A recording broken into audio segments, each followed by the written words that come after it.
Hi friends, Ganavi ಕಿಚನ್ಗೆ ಸ್ವಾಗತ. ಇವತ್ತಿನ recipe ಬಂದು ಬೆಂಡೆಕಾಯಿ ಎಗ್ ಫ್ರೈ. ಯಾರೆಲ್ಲ ನಮ್ಮ ಚಾನಲ್ ನೋಡ್ತಾ ಇದ್ದೀರಾ ಪ್ಲೀಸ್ ಸಬ್ಸ್ಕ್ರೈಬ್ ಮಾಡ್ಕೊಂಡು ನೋಡಿ. ವಿಡಿಯೋ ಇಷ್ಟ ಆದರೆ ಒಂದು ಲೈಕ್ ಮಾಡಿ, ಹಾಗೆ ನಿಮ್ಮ ಫ್ರೆಂಡ್ಸು ಫ್ಯಾಮ್ಲಿಗೆ ಶೇರ್ ಮಾಡಿ.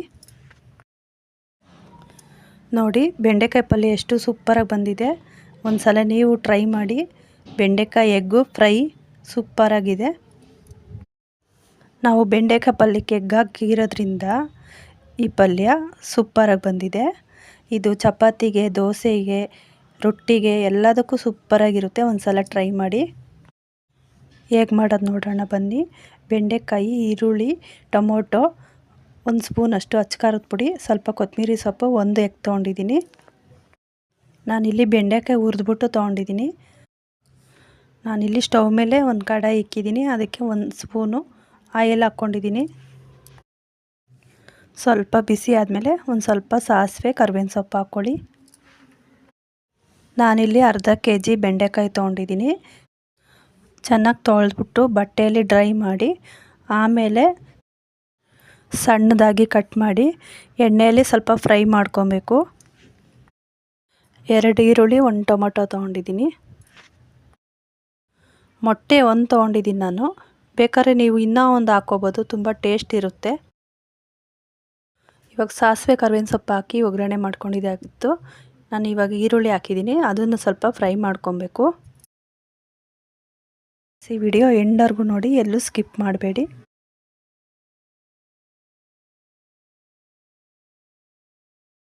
ನೋಡಿ ಇಷ್ಟ ಆದರೆ ಸಾಕು. ಇವಾಗ ಸ್ವಲ್ಪ ಉಪ್ಪು ಹಾಕ್ಕೋಬೇಕು. ಉಪ್ಪು ಹಾಕೋದ್ರಿಂದ ಬೇಗ ಬೇಯುತ್ತೆ ಈರುಳ್ಳಿ. ನೋಡಿ ಚೆನ್ನಾಗಿ ಬೆಂದಿದೆ ಈರುಳ್ಳಿ. ನಾವು ಟೊಮೊಟೊ ಹೆಚ್ಕೊಂಡಿದ್ದೀವಲ್ಲ, 1 ಟೊಮೊಟೊ ಹಾಕಿದ್ರೆ ಸಾಕು. ಟೊಮೊಟೊನೂ ಹಾಗೆ ಸ್ವಲ್ಪ ಚೆನ್ನಾಗಿ ಫ್ರೈ ಮಾಡ್ಕೊಳ್ಳಿ.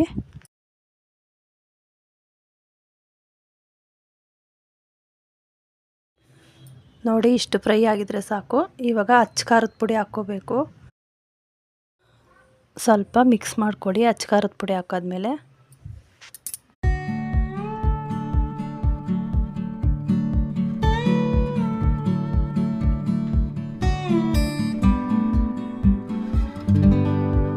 ಇಷ್ಟು ಮಿಕ್ಸ್ ಮಾಡಿಕೊಂಡ್ರೆ ಸಾಕು. ಸ್ವಲ್ಪ ನೀರು ಹಾಕ್ಕೊಬೇಕು. ನೀರು ಹಾಕಿದ್ಮೇಲೆ ಸ್ವಲ್ಪ ಮಿಕ್ಸ್ ಮಾಡ್ಕೊಳ್ಳಿ.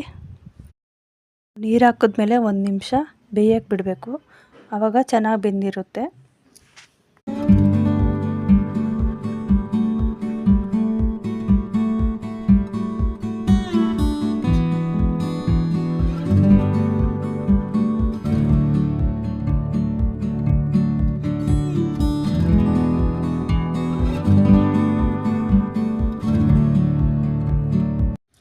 ಇವಾಗ ಸ್ವಲ್ಪ ರುಚಿಗೆ ತಕ್ಕಷ್ಟು ಉಪ್ಪು ಹಾಕ್ಕೊಳ್ಳಿ.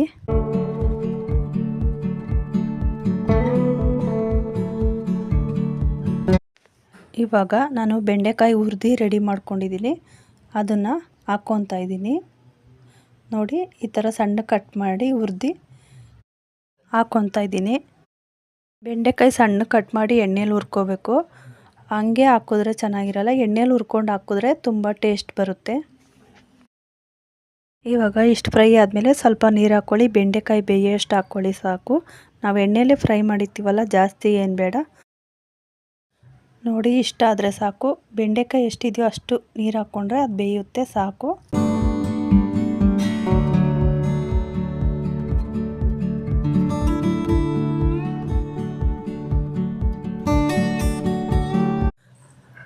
ಇವಾಗ ಬೆಂಡೆಕಾಯಿ ಬೆಂದಿದೆಯಾ ನೋಡಿ. ಬೆಂದಿಲ್ಲ ಅಂದರೆ ಇನ್ನೂ ಸ್ವಲ್ಪ ಬೇಯಿಸ್ಕೊಬೇಕು. ಬೆಂದಿದ್ರೆ ನಾವು ಮೊಟ್ಟೆ ರೆಡಿ ಮಾಡ್ಕೊಂಡಿದ್ದೀವಲ್ಲ, ಅದನ್ನು ಹಾಕ್ಕೊಬೇಕು. ಫ್ರೆಂಡ್ಸ್, ಬೆಂಡೆಕಾಯಿ ಬೇಯೋಕ್ಕೆ ಮುಂಚೆನೇ ಮೊಟ್ಟೆ ಹಾಕ್ಬೇಡಿ. ಚೆನ್ನಾಗಿ ಬೆಂಡೆಕಾಯಿ ಬೆಂದಾದಮೇಲೆ ಲಾಸ್ಟಲ್ಲಿ ಮೊಟ್ಟೆ ಹಾಕ್ಕೊಳ್ಳಿ. ಮೊಟ್ಟೆ ಹಾಕಿದ್ಮೇಲೆ ಸ್ವಲ್ಪ ಫ್ರೈ ಮಾಡ್ಕೊಳ್ಳಿ.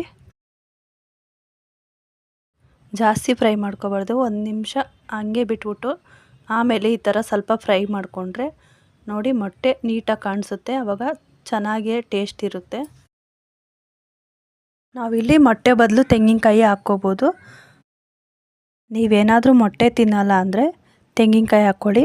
ಅದೂ ಚೆನ್ನಾಗಿರುತ್ತೆ ಟೇಸ್ಟು. ನೋಡಿ ಬೆಂಡೆಕಾಯಿ ಪಲ್ಯ ಸೂಪರಾಗಿದೆ. ಮಕ್ಕಳು ಇಷ್ಟಪಡಲ್ಲ ಬೆಂಡೆಕಾಯಿ ಪಲ್ಯ ಅಂದರೆ ಒಂದು ಸಲ ಈ ಥರ ಮಾಡಿಕೊಡಿ. ಎಗ್ ಹಾಕ್ಬಿಟ್ಟು ಹಾಕ್ಕೊಟ್ರೆ ಅವ್ರಿಗೂ ತಿನ್ನೋಕ್ಕೆ ಟೇಸ್ಟ್ ಇರುತ್ತೆ. ಈ ಥರ ಒಂದು ಸಲ ಟ್ರೈ ಮಾಡಿ ಫ್ರೆಂಡ್ಸ್.